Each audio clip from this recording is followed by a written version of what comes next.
or jealous thoughts that just pop into my head. And that's part of being human. But just because a thought enters our head doesn't mean we need to let it remain.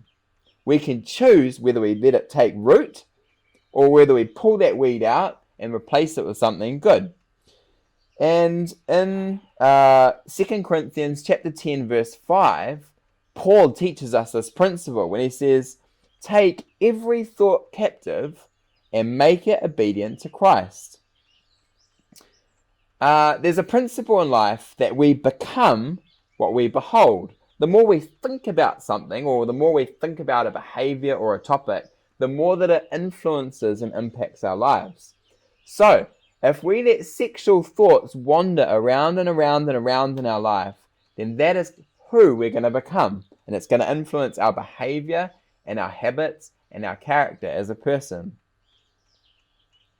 When a tempting thought comes, when a thought comes that's immoral or impure, whether it's about a girl you know, or whether it's about something you've seen, or whatever, when an immoral or impure thought comes, it's not sin when it enters your mind, but if you let it remain, and if you let it keep going round in your mind, it becomes sin.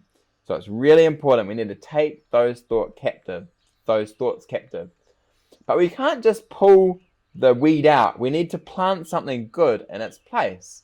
So when you get a moral thought or a temptation, I like to look at it as an opportunity to thank God for something good in my life. And for me personally, if I have an immoral thought that pops into my head, I pick it straight out, and then I start thinking about my wife, and I go, thank you, God, that I have the most gorgeous, beautiful, glorious wife in the whole world. Thank you for giving her to me. Thank you that I love her so much. And if you don't have a wife, you can thank God for your future wife. Thank you, God, that you've got someone stored up for me who is gorgeous and she's beautiful. And oh, it's going to be amazing. So as you turn that temptation into a prayer, Satan is going to less and less want to put those poison thoughts into your mind. And for me, that's how I've got total victory in the area of my mind. It took years and years and years, but now it's so wonderful to have a mind that's pure and a heart that's full of peace. Okay, the fourth principle for walking in purity is having boundaries. You are fooling yourself if you think that you're strong enough to overcome sexual temptation. I learned really quickly that I'm not as strong as I think I am. And anytime when I allowed myself to get in a tempting situation, I'd pretty much always give in. I'd say things like, oh, I'm just going to go into mum and dad's office where the computer is with internet, and I'm just going to get a book out of there. But I knew, as soon as I stepped foot in that room, I knew that I'd end up going on the computer, and then I'd end up typing in something, and then I'd end up looking at a picture of a girl. And the same is true for all of us. Maybe it's your girlfriend. Maybe you're thinking, oh, I'm strong enough to sleep in the same bed as my girlfriend next to her, and I just won't touch her. Very unlikely. If you put yourself in that tempting situation, sooner or later, you will get tempted and you will fall. So boundaries are about putting fences in our life that stop us from falling into the hole.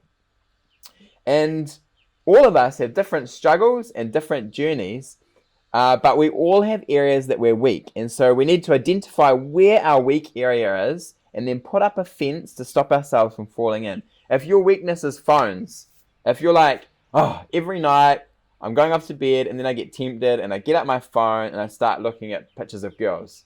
Okay, if that's your weak area, then you need a fence. You need a good brother and you need to give him your phone every night and say, hey, it's 8 o'clock. This is my week time. Can I give you my phone? You can give it back to me in the morning. Or give your phone to your wife. Or set up a program on your phone that blocks you from looking at any dodgy content. So we all need fences. If your struggle is with your girlfriend, then you need to just talk to her and say, hey, I'm getting a bit weak, okay? I'm getting tempted. Let's make a rule. We are never going to be alone together in the house. Because if we are, I might end up doing something that I really don't want to do and I'll regret it for the rest of my life. So that's called having boundaries in our life. I remember something that I used to do was I used to think, oh, I'll just have a peek at that girl, or I'll just have a quick look at something. But I like to think of sexual sin as like a whirlpool. Whirlpools are really powerful forces that if you touch it, it's going to suck you under. And in the same way, sexual immorality is a whirlpool that if we just come close to it, if we just let that thought linger in our mind, if we just cross over the line, then it will end up pulling us under and destroying our life.